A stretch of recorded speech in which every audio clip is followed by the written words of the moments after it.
Welcome to the Food Tech News Show. I'm one of your hosts, Carl Sudella, joined by Mike Wolf. Mike Wolf, you're using that like morning drive time DJ voice. Hey, welcome to the Food Tech News Show. Beep, beep, beep, beep, beep. Oh, watch out here. Honk, honk, honk. We're starting a little bit late. Our guest for today is having some broadband issues, so we will reschedule with Molly Wood, and we're going to go solo today. Carlos and I talk about some of the stories. We're going solo. Can you handle that? I can. I'm ready. For the people who are watching the video version of this podcast, you can see that I am totally outfitted with toys and video games and things ready for the show. So in case, I need some inspiration, it's all around me. Yeah. And so we're going to talk about some stories that are tailored around some of the things that I want to talk about with our guests, but we're going to do these stories solo.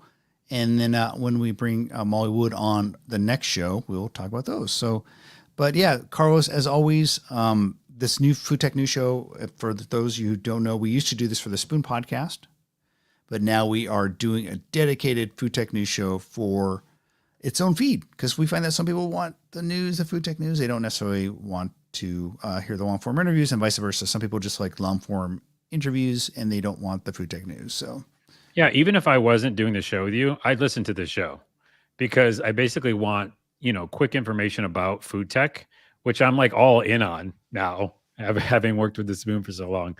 And I just like seeing like these updates, not only like for consumer products, which we cover, but also just like the whole industry. It's like really interesting to see, how it adapts and moves with the technology and stuff. So I'm all into this kind of format. Well, this first story we're going to talk about is about a study that was done at Tel Aviv University by researchers who figured out that they can grow tomatoes to consume less water without compromising the yield, the quality, or the taste. Phys.org reported on this story, and these researchers found that if they remove a gene called ROP9, which functions as a switch that toggles the plants between an active and inactive state, they can effectively get the same yield with less water. And so this is one of those things that I think just more broadly, I just got off of a call earlier today with a company that's using genomics to essentially, power cultivated meat growing. And so this is just a really interesting space right now. There's lots going on. And this particular research is interesting because I think as you look towards a world where the climate continues to get warmer, we're going to have to use things like gene editing, essentially adjust the plants, adjust the crops to essentially work in a completely different environment. Yeah, I mean, it's obvious as you see, at least the U.S. on fire and in very warm, that we need to have these types of products and foods, like you said, grown other places that are not sweltering and having, crop issues. So it's more like a necessity at this point. And it's really good to see that, they're making strides on it. Yeah, it's funny. Like, I think it was CES, not this year, but last year, we had at our happy hour, we actually had mustard greens that were gene edited to take out that wasabi kind of bitterness. Mm-hmm. And so there's a company called Pairwise that essentially did this gene editing. They said, hey, the mustard green is a really healthy green. It's got that dark green richness to it and the vitamins, but it just has this bitterness to the mustard green part that people don't like it. They don't want to put it on their salads. So essentially they spent years working on this, and they essentially used CRISPR-like technology to edit out that bitterness component. And it tasted great. And we had the chef at this restaurant in Las Vegas make a special hors d'oeuvre with this mustard green, and everyone loved it. So it was actually the first time I think that there's ever been gene edited food at the Consumer Electronics Show. And so that was kind of fun to do. But I could see a lot of these products we eat in the future, whether we know it or not, will have some form of gene editing. And for those who don't know, I think a lot of people who listen to the Spoon Podcast or people that read know the difference between what is traditionally called GMO, genetically modified, and gene edited using CRISPR-like technology. Essentially the major difference, and I'm not a scientist, but GMO, oftentimes you're essentially altering the genomics of the product by basically maybe inserting a foreign essentially gene sequence to maybe Hmm. give it a certain type of desired trait.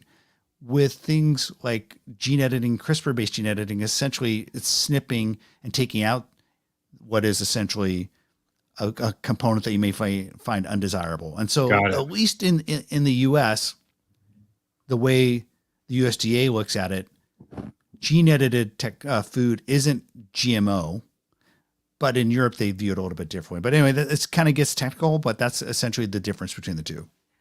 It's interesting because, yeah, it's good to understand that the difference, and also those like categorization helps when it comes to, was it policies and stuff like that. But for me, when we were talking about this, I thought about fish because, fish is really good for you. At least that's what everybody says. But man, oh man, I don't like the taste and that kind of aftertaste of a lot of fish. So can we splice that out? Splice out the weird taste part of Of fish. fish, the Yeah, fish yeah. taste of fish, because the fish part, good for your body. I don't want the fish taste part. Like no fish. Like I get the fishiness of fish. There's certain fish that isn't as fishy. Like I I think guess that's, some of yeah. the white fish doesn't have like cod oftentimes tastes great. It doesn't have that weird fishiness to it. But you're saying all fish just taste too fishy for you. To me, I always think of salmon because I know that's so good for you. But every time I cook salmon, for one, the smell, come on. The whole kitchen is salmon now. Anywho, we're a ways from the story, but here's one more Yeah, thing yeah. before we go. I made these AI images. A lot of images, if you're watching the video version of this podcast, are made with AI. We should do a disclaimer at the beginning, but you should know by now. This one, he's very excited to show you his tomatoes that he He's very genetically excited. engineered. Yeah. All right, next story. Move on to the next story. I have the mill. I think you know this, Carlos. I have the mill food recycler. They don't like you to call it essentially a composter, a smart composter, which what I was calling that whole class of new devices originally. Mill's the one that really doesn't want you to call it a composter because essentially they're essentially recycling the food. They're taking essentially food waste, taking it down and kind of burning it into these little, I guess what they call, I forget what they actually call it, but you can then take that and send it into where they can make chicken feed or you can throw it in your garden, etc. Mm-hmm. Anyway, what's been interesting about Mill is they've been working with local municipalities, and their first big municipality they worked with is in Washington State, in our neck of the woods, with the city of Tacoma. And through the city of Tacoma, they offered the Mill food recycler as an option for people to have in their homes as a way to essentially produce or take care of their food waste. And what's interesting after this year-long study is that it found that it radically changed how people behave around how they handle food. One of the studies, I think you actually have some graphics here, Yep. showed that Mill participants that were in the Tacoma pilot study separated food at 10 times more.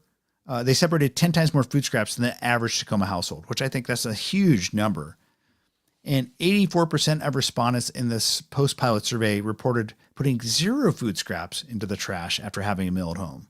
Jeez. And I think I wrote a story about a month ago about Mill. Essentially, when people get a Mill in their home, it does change their behavior.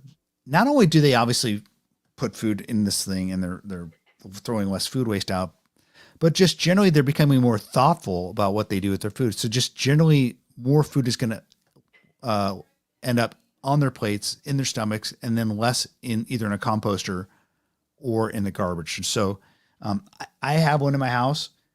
Part of the reason I like the Mill is it just kind of gets rid of that kind of composting food stink that you get in compost bins. It essentially takes all that air, all that smell out of it because it kind of grinds it down, it burns it down, it heats it down. And so there's no like food waste just kind of there's no petri dish sitting next to your so that's great. But it also just takes a ton of food. Like you could put like a month's worth of food waste into the Mill. And yeah, I know it is pretty big. Yeah. Yeah, because it just really grinds it down. It takes all the moisture out, and it's a pretty cool product. So we're not getting paid by Mill, I promise you. I'm kind of a fan of the product, and so the study I thought was really interesting. It is, and also interesting that the study is close to home, like really down the street. But yeah, I think that every time I've ever had like someone I've lived with or a partner or whatever come up with the idea of like, hey, let's do composting. It's what you said. It's a petri dish, like in the freezer or somewhere, and it's like gross. And I think that what Mill does great, again, not product placement, but we've talked to them a lot and seen the product, and you have one, is that it's that form factor, it's sleek, and it's easy. So no wonder like these numbers are like they are, because if you make it easy for people, guess what? They're going to use it. And yeah, it changes their behavior. That's the most interesting thing about the study. It changed their behavior after using it. So I think it's really because it's easy. And like you said, it's not gross. I would say, there's about, I could probably count up to 10 of these companies making these essentially smart machines that call it a composter, call it a food recycler. I think that Mill's probably gotten the most press, the most attention, in part because of their founders were ex-Nest founders, ex-Nest employees. I think the challenge for them is just the high price point. I mean, I think it's like $800 to $1,000 for the latest generation of the Mill. I forgot so about that. You can get a payment plan, and that was actually how they came to market. Essentially, like a $33 a month payment plan, kind of like you would do a cell phone. You pay for it over time. That included the service where they'd actually pick up the kind of the scraps or the little kind of burned down Crispies that you can get out of your mill. I know I'm not. Crispies, copyright the Crispies, but I think that's their big challenge, and I think they know that. So it'll be interesting to see. I think they got a lot of attention. I like the fact that they're working with cities, because if you can kind of figure out a way for the city to get it out to people, implement it, and it just comes into your apartment. It's got a better chance for success. But also, have you be talking to them? So like, I can't just not go over that. You be talking to them. I'm sorry. I went to public high school. No, but you talk to them, and I'm wondering if they're getting that price point down. Is that something they're trying to do? Or do they want to stay at the premium model, and that's like what you pay? I mean, I think they're certainly mission-based in the sense that, hey, they started this company because they, Harry Tannenbaum told the story to me, like one of the reasons he wanted to do this is like, hey, food waste continues to be a problem. There's been no one who's really brought intelligent and kind of next generation thinking to the composting and the food waste problem in the home. And so I think they were a bit mission driven, but they also, quite honestly, they're venture funded. So that kind of shapes, I think, how they ultimately have to monetize. So we'll see. I'm sure it's always chicken and egg. How can you scale to the point where you get enough customers? How can you scale to the point where you can bring the product price down? So we'll see. I'm sure they're thinking about it a lot. Cool. But next story, let's move on. A completely different story is about cultivated meat. And it's interesting. A lot of people think about cultivated meat around things like bringing it to chicken or hamburgers, because those are what a lot of the startups have done and kind of focused on. But there's been a few companies focused on how we can bring cultivated meat to feed our pets. And quite honestly, a whole bunch of animal meat goes into the pet food industry. And so there's this company out of the UK that got approval to sell cultivated meat to pets using lab-grown meat or cultivated meat. And this approval was granted in the UK by the Food Standards Association. And this actually makes Meatly the first company in Europe with the approval to sell cultivated meat of any kind. So, wow. Yeah, I mean, they are, and Europe is really the last market to approve it. We got some approval here in the US for Upside and for Eat Just, and certainly Taiwan was the first of all. We've seen some approvals in Israel, but Europe has been kind of dragging their feet. As you can expect, they're definitely more cautious against these types of things, just looking at how they handled GMO. But this is, I think, a big deal. It'll be interesting to see if other European countries follow suit. But quite honestly, thinking about it, UK now not being part of the European Union, what's slowing, I think, the broader European Union down is I think that they all kind of have to move more in lockstep, whereas the UK not being part of the EU, they can essentially move forward independently. And what do we know about price point when it comes to this versus like regular meat for the animals?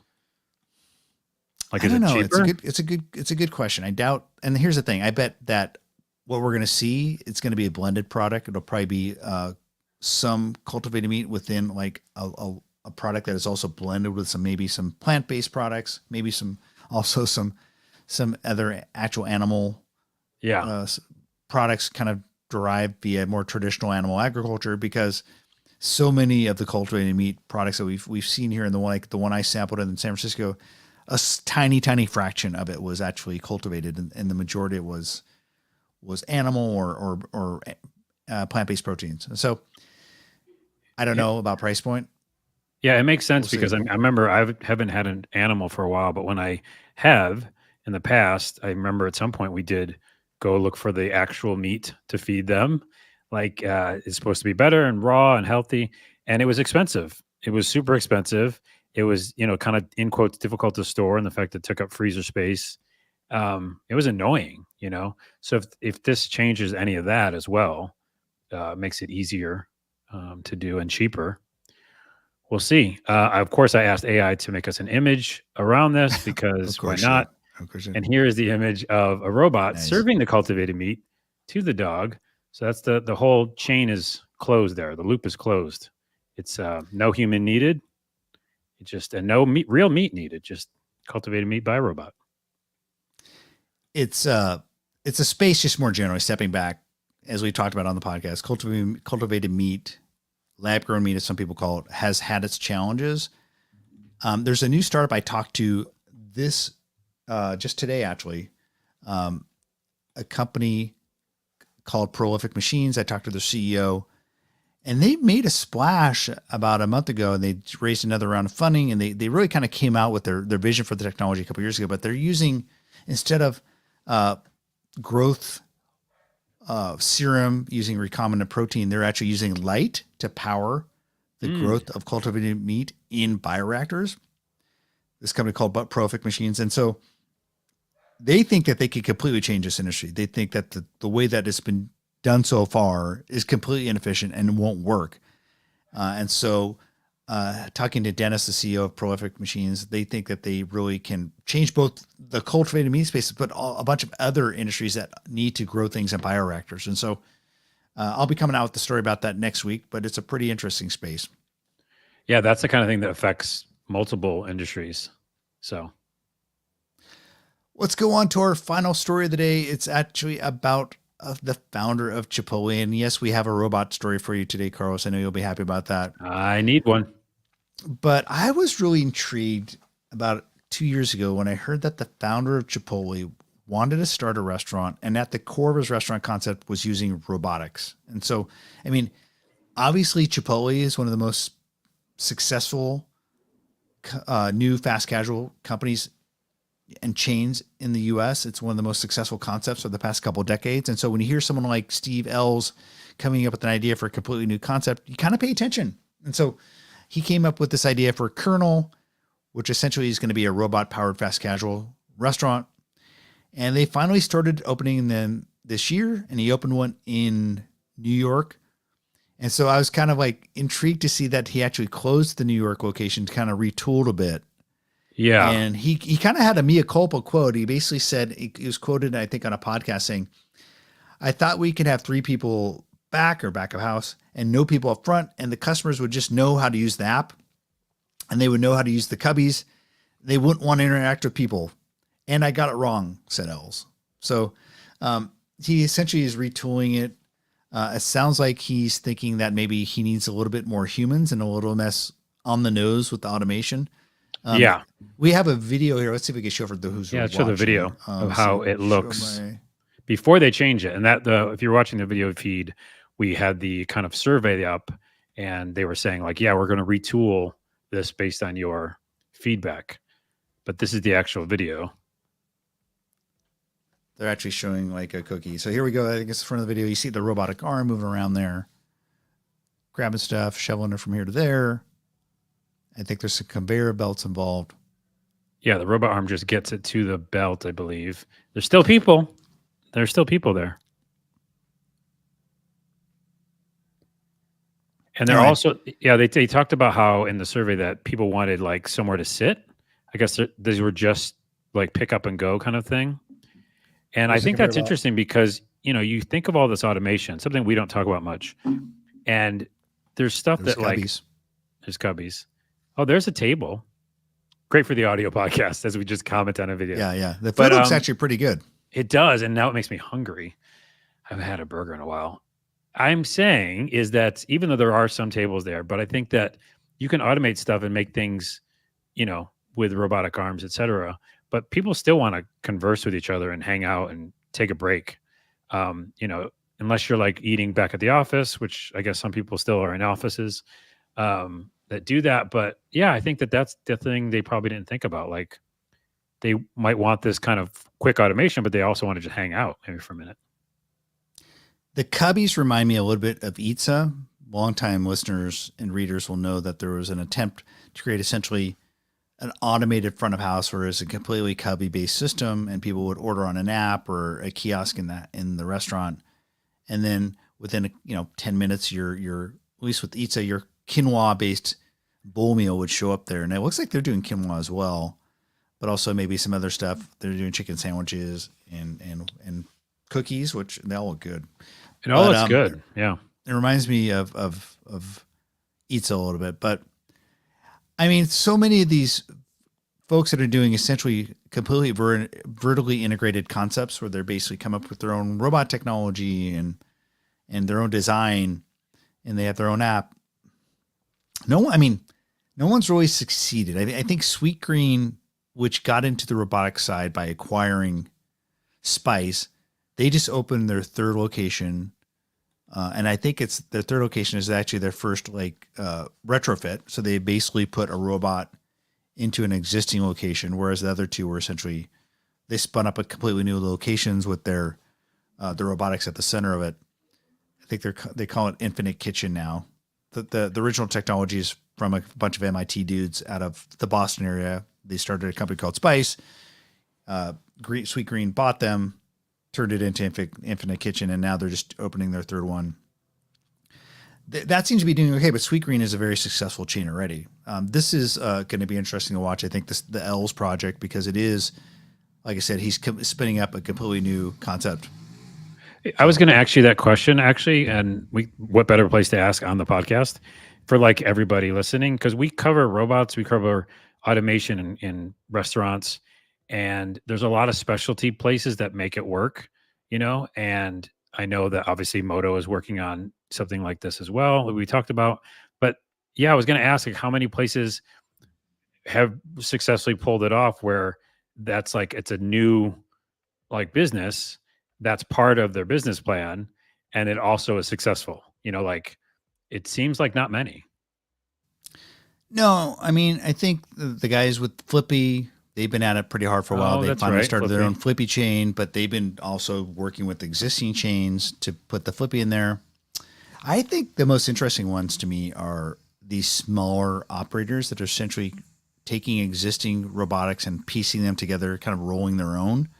So they're not raising venture capital to essentially build their own robot. So it's almost like the Lee Kindells up here with Moto, the Andrew Simmons down in California with his Mama Ramona's and Pizza Roboto, essentially having existing restaurants and then seeing where they can fit in robotics products that optimize different parts of it. And so, right. So they're basically they're not to pay for all the research, not building their own robot because that's expensive. They're just saying, hey, can this be an efficient way to do a part of my food making process? And they're both making pizzas. Pizza's like an area where there's been lots of robotics already built. Mm-hmm. So they both have been using the Picnic robot and been tinkering with other robotics. If you look at Andrew Simmons, he has like a pizza dough press and he has the Picnic robot. And then he's been also just tinkering with a bunch of SaaS software to optimize the digital ordering systems. And so, yeah, I think like Sweetgreen obviously is a different thing because they're a successful concept. They people love their salads, and then basically they acqui-hired the Spice guys, took their IP, and then rolling it out. So that might work. Steve Ells has a big name to him. He could probably raise a lot of money, so we'll see how he does. But it's interesting space to watch. Yeah, and I think that's an important part you bring up is about the venture capital, because the minute that starts, entering the equation, it just changes everything. And like you said, I think if you already have an existing brand that's already doing well, it's easier to experiment that way. What was that one that we watched a Shark Tank episode of That was a new, in quotes, robot device. The burger thing, wasn't it? Yeah, that was a couple guys that are basically making a burger bot, Burger and bot, yeah. but that was essentially a vending machine. So it wasn't one that would go into like an existing restaurant. It one that would be an autonomous standalone thing that might be in like, food halls or like maybe dorms or at the Yeah. airport. And that category And might so- be easier to maybe broach, than the other thing. Anywho, it will be interesting to see. Let's move on to our last story. Last story is about a new company. Actually, the company's not new, but they basically launched their new AI powered platform called Sage. The company is called Kroppen Technology. And what's interesting is they are backed by Google, and they are using Google's Gemini, which was called Bard. So the generative AI LLM technology that was Bard eventually kind of morphed into Gemini. Mm-hmm. And Kroppen is using this technology in their platform called Sage. Essentially, what they are claiming to do is essentially map the entire world's agriculture. So 4 billion hectares worldwide. They are factoring in conditions like soil quality and weather, water availability, social political developments, and farm conditions. And so it's interesting because it's coming at a time where, like, we didn't really talk about this on the show, but like just 2 weeks ago, the CEO of Mineral AI, which is another Google spinout, which is also another ag company that does crop phenotyping, they're winding down.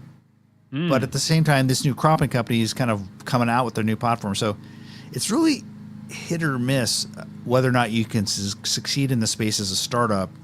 But it's interesting that Kroppen is getting the backing of Google. They're using Google's platform, whereas another Google spin out, Mineral, essentially is winding down. Yeah, I'm wondering why Google's all in on this. Like, do they see something that we don't? I don't know. That's a tall order, that thing you said that they're trying to accomplish. Like, that's a lot. Yeah. And it's still, I don't want to say this because I love AI and LLMs, but it is, in quotes, just an LLM, right? Like, how is that going to Well, they're solve just those using, the LLM's underlying their technology, right? They aren't building an LLM. They're just using Google Gemini as as kind of the generative AI powering their solution, Yeah, I wonder which how involves that a lot works. more things like Yeah. on top of it. So for those of you like who are familiar with cloud computing, like if you think about the world of cloud computing, like I oftentimes would think of it in terms of a vertical stack. Like, so at the foundation, you'd have like infrastructure as a service, and then you'd have platform as a service, then you have software as a service. I kind of think like Kroppen is like those top two layers, like platform as a service. Then ultimately they'll probably have a consumer, like a software as a service offering to customers. But at the foundation, it's really kind of Google's infrastructure that's powering it all. Got it. And they just kind of are plugging in the LLM to assist with that. Well, that's interesting. By the way, we haven't talked about your cubicle you're in. What is Okay. going on with that crazy looking cubicle? Yeah, what a hard Is that- hard switch, Hard pivot? hard pivot. So the agriculture and the way that we're gonna save the world through software and LLMs, and then also I have a funny kiosk or funny cubicle. Now I'm calling it kiosk because I'm thinking about burgers. I'm hungry. Yeah, I made this with AI. If you're watching the video version, I love it. I love AI. I love what it can make. Sue me. So yeah. Well, that's the last story of the day. Like I said, our guest had technical issues, so it was Carlos and Mike flying not solo, but with each other. Well, And, flying duo. Duo, thanks for being my wingman. You're welcome. And I have one more picture Um, because it's the end of the show. So I have an AI picture that I came up with that I'd surprise you with, and you won't see until just now. So what it is for our video listening audience, sorry, audio, just enjoy us talking about it. It's robots in the future at a restaurant, because we talked about all these things in one picture. And he's eating the new tomato that's genetically made. And then he's got the burger there. And then he's getting served by a robot. It's kind of all the things in one. So you incorporated all the stories into like one. I tried. Yeah, I think You that's tried. what I'm gonna do at the end of each one. I'm not So, really like, seeing the the ag tech angle here, but The ag maybe, tech I guess, angle it's in the background. Okay. all right. It's what's powering all of this. And with that, All right. oh my goodness, we did a show. All right. Thanks, Carlos. As always, thank you for listening in, and we will be back next week. See ya.